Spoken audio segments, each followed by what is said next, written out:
ओम नमः शिवाय। आइए सुनते हैं बुद्ध प्रदोष व्रत कथा।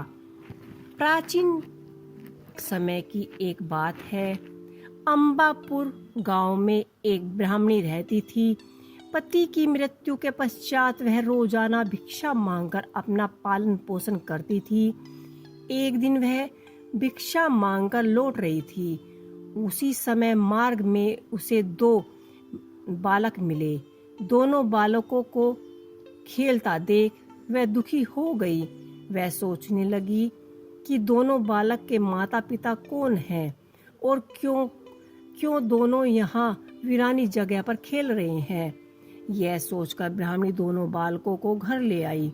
समय बीतता गया, दोनों बालक बड़े हो गए। उन दिनों एक बार ब्राह्मणी दोनों बालकों को लेकर ऋषि संडली के आश्रम जा पहुंची। ऋषि संडली को नमस्कार कर दोनों माता पिता के बारे में जानना चाहा। तब ऋषि संडली ने कहा कि हे देवी, ये दोनों बालक विदर्भ नरेश के राजकुमार हैं।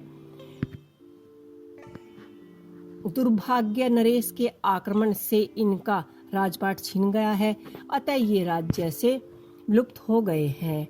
तब ऋषि संडली जी ने कहा कि हे देवी, तुम इन बालक दोनों राज्य से विलुप्त हो गए हैं। यह सुन ब्राह्मणी ने कहा कि हे ऋषिवर, ऐसा कोई उपाय बताए कि इनका राजपाट वापस मिल जाए। ऋषि संडली जी ने कहा, उन्हें प्रदोष व्रत करने की सलाह दी। लगातार कालांतर में ब्राह्मणी और दोनों राजकुमारों ने विधि विधान से प्रदोष व्रत किया। उन दिनों विदर्भ नरेश के बड़े राजकुमार की मुलाकात अंशुमति से हुई। दोनों विवाह करने के लिए राजी हो गए। यह जान अंशुमति के पिता ने गंधर्व नरेश से विरुद्ध युद्ध में राजकुमारों की मदद की। इस पर राजकुमारों की विजय श्री प्राप्त हुई। प्रदोष व्रत के प्रताप से राजकुमारों को अपना राज्यपाट वापस मिल गया। उसी समय राजकुमारी ने ब्राह्मणी को दरबार में विशेष स्थान प्रदान किया। तो ये थी बुद्ध प्रदोष व्रत कथा। आपको ये कथा कैसी लगी मुझे कमेंट बॉक्स में लिख के अवश्य ही बताइएगा। ओम नमः शिवाय।